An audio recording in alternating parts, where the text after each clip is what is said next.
ठीक है, तो लास्ट हमने क्या करा था, हमने काइनेटिक एनर्जी देखा था ना। काइनेटिक एनर्जी की एक फॉर्मूला भी हमने डिराइव करा था, वो डेरिवेशन करनी है, इंपॉर्टेंट है वो। आज हम पोटेंशियल एनर्जी देखेंगे। पोटेंशियल एनर्जी क्या होता है, उसकी छोटी सी डेरिवेशन है, कुछ खास चीज उसके अंदर है नहीं। और दो ही मेन चीजें इस चैप्टर के अंदर, kinetic energy and potential energy. उसके बाद एक हमारा पावर आएगा और छोटा सा फॉर्मूला होगा उसका। ठीक है, देखते हैं। ओके, पोटेंशियल एनर्जी देखने से पहले हमें काइनेटिक एनर्जी और मोमेंटम के बीच का रिलेशन देखना है। Relation between kinetic energy and momentum. Momentum अगर तुम्हें ध्यान हो, मोमेंटम को मैं पी से दिखा रहा हूं और उसका फॉर्मूला होता है मास इनटू वेलोसिटी। मोमेंटम का क्या फॉर्मूला होता है, mass into velocity, we know that. Okay, and kinetic energy का फॉर्मूला मुझे पता है। काइनेटिक एनर्जी क्या होता है, हाफ एम वी स्क्वायर। मतलब अगर यू स्क्वायर 0 है तो kinetic energy half m v square. Okay, क्या करने वाला हूं मैं इसे, multiply and divide right hand side by m. Right hand side को मल्टीप्लाई और डिवाइड कर रहा हूं एम से, तो काइनेटिक एनर्जी क्या हो जाएगी, के से शो कर दे रहा हूं मैं काइनेटिक एनर्जी को। हाफ एम से मल्टीप्लाई हुआ तो एम स्क्वायर्ड वी स्क्वायर्ड और नीचे एम। ऐसा मैंने क्यों करा है, मैं यहाँ पे मोमेंटम लाना चाहता हूँ और एम वी अब दिखने लग रहा है तो मोमेंटम आ जाएगा, है ना। एम वी का स्क्वायर्ड है तो मोमेंटम बन जाएगा, वही ध्यान में रख के मैंने करा है। सो यहाँ पे अब काइनेटिक एनर्जी क्या आ जाएगा, एम वी तो बन गया एम वी का होल स्क्वायर्ड और नीचे है 2m, और एम वी की जगह मैं क्या रख सकता हूं, मोमेंटम। तो काइनेटिक एनर्जी हो गई मोमेंटम का स्क्वायर्ड बाय 2m। ये फॉर्मूला है काइनेटिक एनर्जी मोमेंटम के बीच का एक ये रिलेशन। ठीक है, तो कभी कोई क्वेश्चन हमें मिल सकता है कभी कि मोमेंटम और काइनेटिक एनर्जी दोनों दे रखे हो, तो we can use this relation for that. Okay, copy करो इसको। जैसे मान लो किसी क्वेश्चन में हमसे बोल दिया कि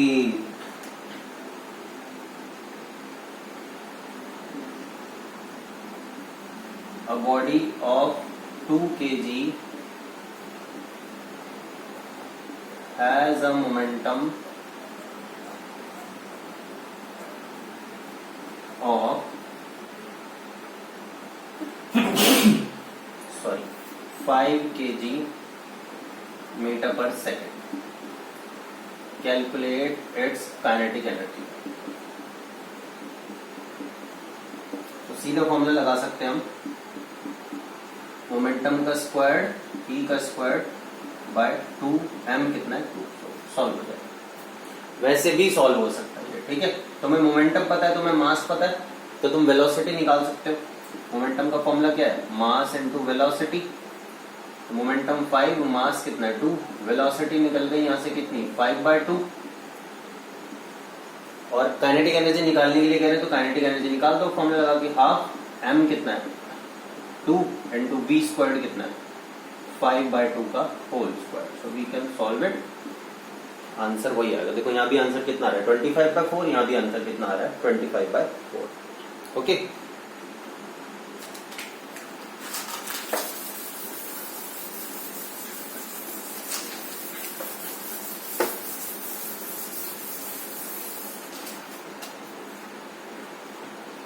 अगला है पोटेंशियल एनर्जी। पोटेंशियल एनर्जी क्या होता है, potential energy is the energy of a body due to its position और कॉन्फ़िगरेशन। क्या, किसी बॉडी के अंदर एनर्जी उसकी पोजीशन या कॉन्फ़िगरेशन की वजह से। पोजीशन या कॉन्फ़िगरेशन से कहने का क्या मतलब होता है कि कोई चीज कहां पे रखी हुई, इसको हम जनरल, मैं डायरेक्ट बताता हूँ, ये ऊपर रखा हुआ है तो इसके अंदर पोटेंशियल एनर्जी है। Means when do we say that something has energy, when it can do some work, वो कुछ काम कर सके तो हम कहते हैं उसके अंदर एनर्जी है। तो इसके अंदर कौन सी एनर्जी है, अभी तो ये कोई काम नहीं कर सकता, but it has the potential to do work. अगर मैं ये हाथ हटा दूं तो ये नीचे गिर जाएगा या नहीं गिर जाएगा, ठीक है। तो मतलब इसके अंदर काम करने की पोटेंशियल है ना, तो दैट इज पोटेंशियल एनर्जी, है ना। ओके, इसको हम पोटेंशियल एनर्जी बोलते हैं। And to be specific, this is called gravitational potential energy. एक दूसरी भी होती है पोटेंशियल एनर्जी, जैसे मैंने बोला है the energy of a body due to its position और कॉन्फ़िगरेशन, पोजीशन या कॉन्फ़िगरेशन की वजह से जो होती है। ओके, पोजीशन मैंने बताया, कॉन्फ़िगरेशन मतलब जैसे स्प्रिंग है, तुमने स्प्रिंग को खींच के रखा हुआ है या बो एंड एरो को खींच के रखा हुआ है, धनुष बाण को खींच के रखा हुआ है, ठीक है, तो उसमें क्या है, it has the potential to do work, छोड़ते ही काम हो जाएगा, तो वहां भी पोटेंशियल एनर्जी होती है। वो हमसे पूछ सकते हैं स्ट्रेच्ड स्प्रिंग में या बो एरो में कौन सी एनर्जी है, पोटेंशियल एनर्जी, ठीक है, उसका तो कोई फॉर्मूला नहीं है। हाँ, इस ग्रेविटेशनल पोटेंशियल एनर्जी का फॉर्मूला है, इसको हम पोटेंशियल एनर्जी ही बोल देते हैं। ओके ओके, इसकी डेरिवेशन देखनी हमें, बहुत सिंपल सी है, लेकिन डेरिवेशन में थोड़ा सा हमें थ्योरेटिकल लिखना पड़ता है, वही है, बाकी कुछ खास नहीं है। कोई ऑब्जेक्ट है m मास का यहाँ पे रखा हुआ है और तुमने उसको उठा करके h हाइट पे रख दिया है, ठीक है, कहां पे रख दिया है, h हाइट पर है, तो मैं लिख लेता हूं यहां पर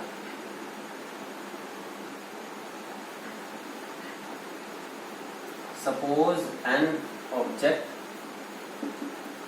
of mass m is lifted to a height h,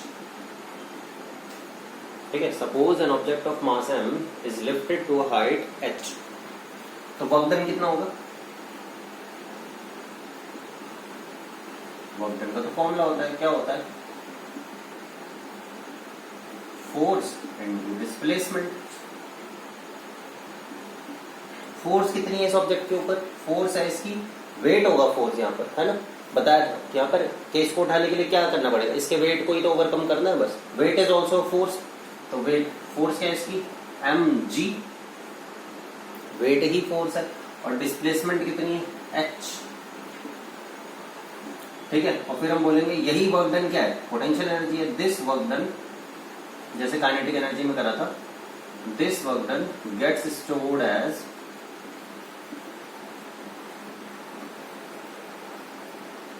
potential energy of the object, this work done gets stored as potential energy of the object, तो potential energy क्या हो जाएगी mgh, ये हमारा क्या हो गया, ये हमारा potential energy का फॉर्मूला आ गया mgh। Okay, and also one more thing, work done रास्ते पे डिपेंड नहीं करता है ना, work done force into displacement होता है, और डिस्प्लेसमेंट तुम्हें पता है क्या होता है, डिस्प्लेसमेंट मतलब इनिशियल और फाइनल पॉइंट के बीच का मिनिमम डिस्टेंस। तो सेम विद पोटेंशियल एनर्जी, अगर इसी ऑब्जेक्ट को मैं ऐसे ऐसे लेके जाता, पहले इधर ले गया, इधर ले गया, इधर ले गया, इधर ले गया, फिर इधर ले आता, इवन देन इसकी पोटेंशियल एनर्जी क्या होती, mgh ही होती, ठीक है, क्योंकि डिस्प्लेसमेंट कितनी है, डिस्प्लेसमेंट h है। तो ये छोटी सी डेरिवेशन है, ये हमें करनी है पोटेंशियल एनर्जी की derivation. Okay, and again potential energy की ऐसा यूनिट क्या होती है, वही जूल है, तो एनर्जी, तो एनर्जी की ऐसा यूनिट क्या होती है, एनर्जी की ऐसा यूनिट जूल ही होती है। तो potential energy is no different, it also has joule as its SI unit, ठीक है, पोटेंशियल एनर्जी की ऐसा यूनिट क्या है, जूल है। अब इस पर हमें क्वेश्चंस कैसे मिलेंगे, इस पर हमें क्वेश्चंस मिलेंगे, सिंपल सा मिल जाएगा, an object of mass 2 kg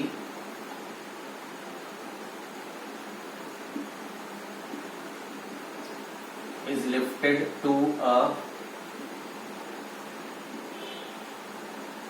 height h. An object of mass 2 kg is lifted to a height h. If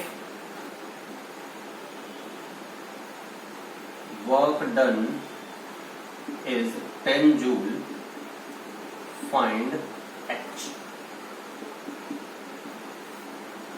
क्या है, एक ऑब्जेक्ट है 2 किलो मास का और उसको एक हाइट h तक उठाया गया है, कह रहे हैं अगर वर्क डन 10 जूल है तो h निकालो, फाइंड h, ठीक है। अब यहाँ पर देखो चीज क्या है, वर्क डन 10 जूल है, जो वर्क डन है वही तो क्या पोटेंशियल एनर्जी होती है। ओके, तो हम यहाँ पर वर्क डन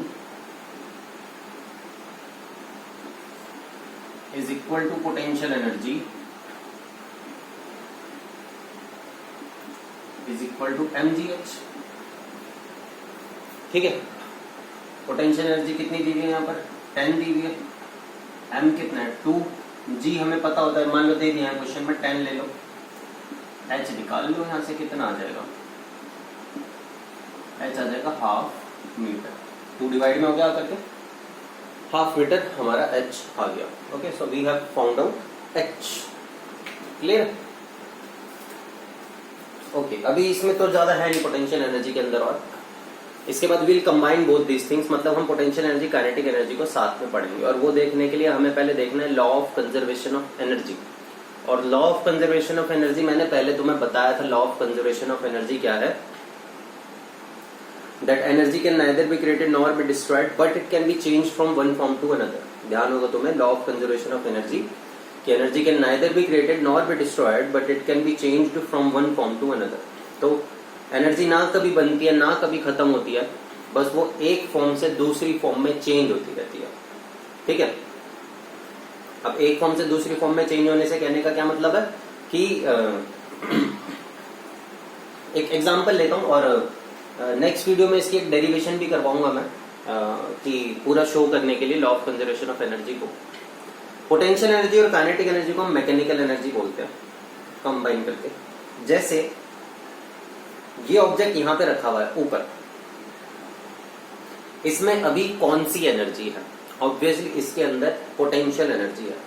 ठीक है, इसमें काइनेटिक एनर्जी नहीं है। काइनेटिक एनर्जी तब होती है जब वेलोसिटी होती है, half mv²। Obviously velocity has to be there kinetic energy होने के लिए। ठीक है, अब ये यहां पर है तो काइनेटिक एनर्जी नहीं है, इसके अंदर पोटेंशियल एनर्जी है। इसके अंदर जब इसके अंदर कितनी पोटेंशियल एनर्जी है? इसके अंदर पोटेंशियल एनर्जी है सपोज 100 जूल, ठीक है ना, 100 जूल किया।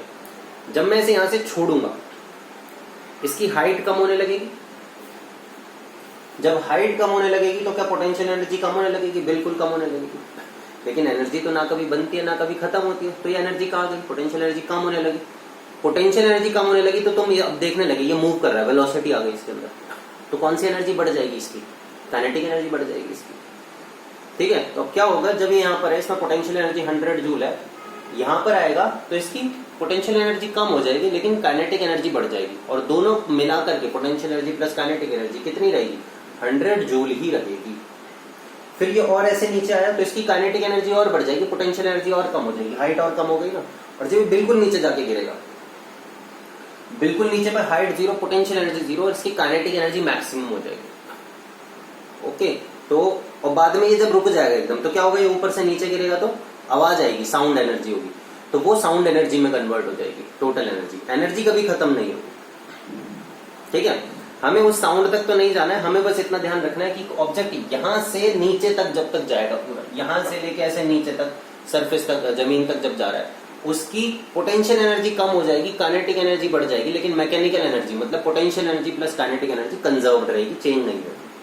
सेम अगर नीचे से ऊपर फेंकोगे किसी चीज को, नीचे से ऊपर फेंका तो वेलोसिटी है उसमें, काइनेटिक एनर्जी है, ऊपर जाते जाते जाते जाते वेलोसिटी उसकी होती जाएगी कम, तो काइनेटिक एनर्जी कम होती जाएगी और हाइट बढ़ती जाएगी, तो पोटेंशियल एनर्जी बढ़ती जाएगी। टॉप मोस्ट पॉइंट पर वो एक बार वो बिल्कुल v0 हो जाएगी उसकी वेलोसिटी, काइनेटिक एनर्जी 0 हो गई और potential energy maximum, but kinetic and potential energy से कंजर्व रहेगी। ठीक है, हाँ, तो अभी हम इतना ही देखेंगे, अगली वीडियो में इस कंजर्वेशन वाले पे और बात करेंगे।